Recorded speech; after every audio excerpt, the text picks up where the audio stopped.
Hello everyone, Pulse here with some more Forging Fantasy EverQuest Next. Now, I know I've been away for about what is going on a week now, as I'm sure you guys have noticed, but I'm not here to talk about that right now. Today, I'm here to talk about EverQuest Next and do a little breakdown of something really awesome, which is the official What is Landmark video coming from Dave Georgeson, which he kind of teased, I think, about 2 weeks ago. Seems like ages ago, honestly.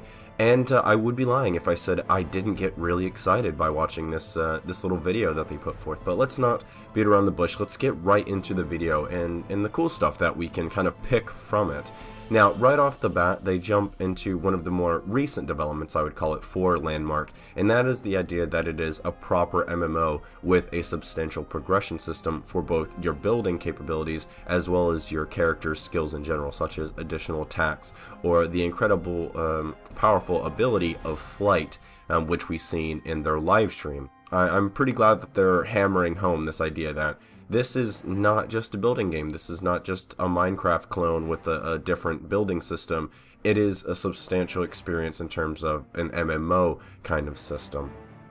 Now, next we get a nice little montage of the Landmark style of building, and we get to see some really impressive building tools being used here. Now, SOE isn't lying when they tell us that we're getting the developer toolkit on this one. They really aren't. We get to twist, turn, flip, scale, stretch, add, delete, texture, and so much more. It's really exciting to see these tools available to the player base. And as I've said before, every now and then I still get those creative itches to jump in and do some like 3D graphical design or architecture style work, and I feel like this game is going to scratch that itch for me very well. So I'm really excited to kind of just jump in and zone out and do some crazy stuff, kind of just do whatever my mind takes me to do.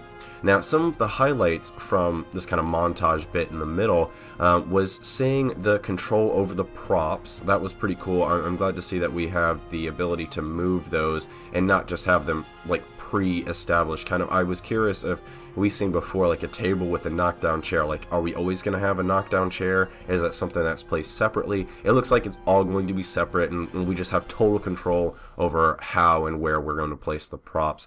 Now, the other thing that was kind of taking me by surprise was the ability to lay snow. Now, I've known for a while that we'll have control over that sort of thing, but for some reason, it was just really cool to see, and it kind of took me by surprise, as I said, when I got to see them actually use the ability to lay snow. And it again kind of hammers home the idea that we just have ludicrous amounts of control with what and where we build in Landmark. It's really awesome to see that kind of stuff.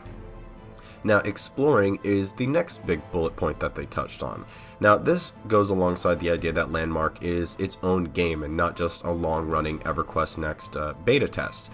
What is really interesting from this, though, was how he described the player's ability to travel between the worlds, which to me, based on his phrasing and stuff, it really seems like they've opted for either the kind of traditional separate server system or maybe even an advanced system of instancing, layering, and phasing, and that kind of thing that is kind of become more prevalent in MMOs and games in general. And either way, they're going to have huge chunks of playable space, and we as players will be able to move from world to world, as he said, and get to see ever-changing areas, ever-changing worlds where the player base is just shaping what we see, and when we go there, something different will be right around the corner. And as they said in the video, if you're someone that likes to explore and see what other people are doing and get immersed in their own creations and stuff, there's endless possibilities on this, because the game is never going to change. People will get like bored of a creation that they made prior, but that doesn't mean they abandon it.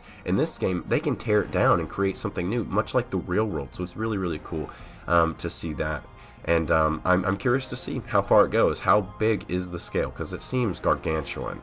Now, one of the other things that was pretty cool before we move on from the exploring was this kind of confirmation about subterranean levels and stuff. Now, it's been kind of this assumption from me and many others as well, that the ability to dig underground and see the subterranean levels that we've heard about going into the EverQuest Next MMO that's kind of follow Landmark, we figured that would kind of be available in the Landmark version of the game, in some form at least. But as always, I like to hear it from the developer's mouth. I like the concrete. So we will be able to delve into the subterranean levels and do stuff with that, and potentially create and destroy and do all kinds of stuff in the underground bits of Landmark.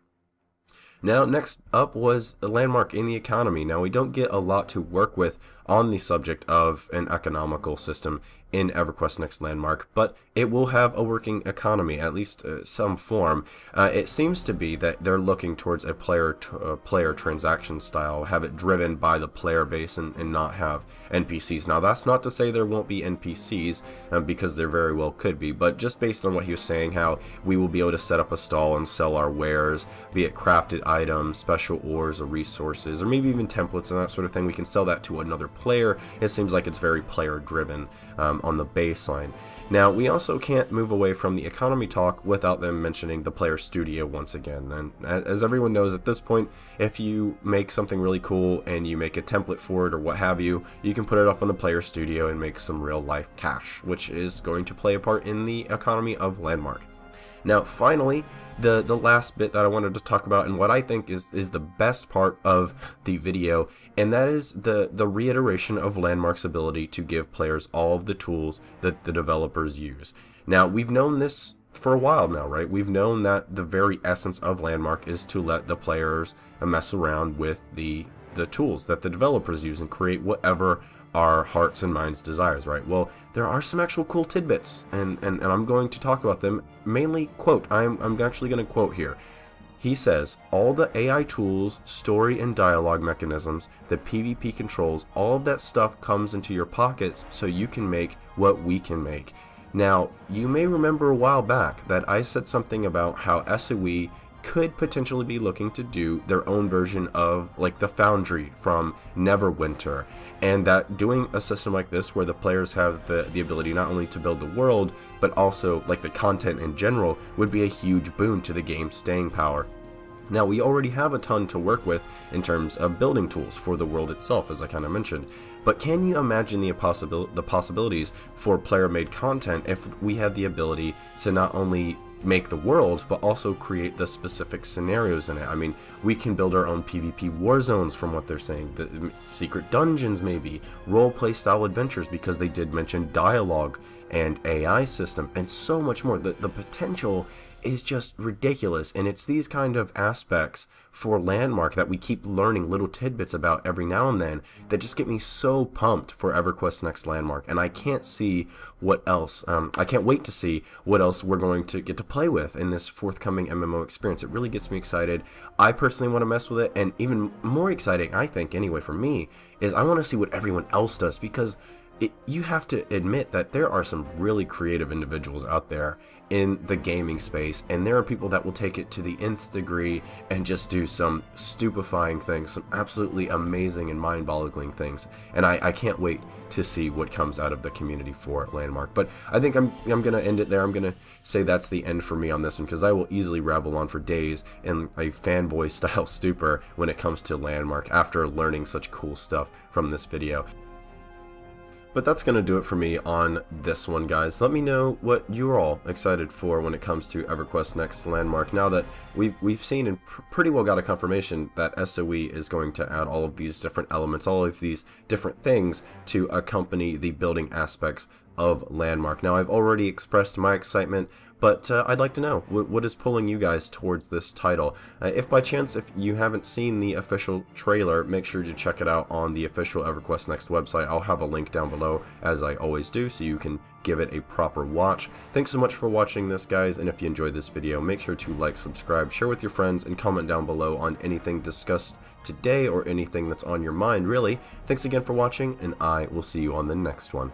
Bye.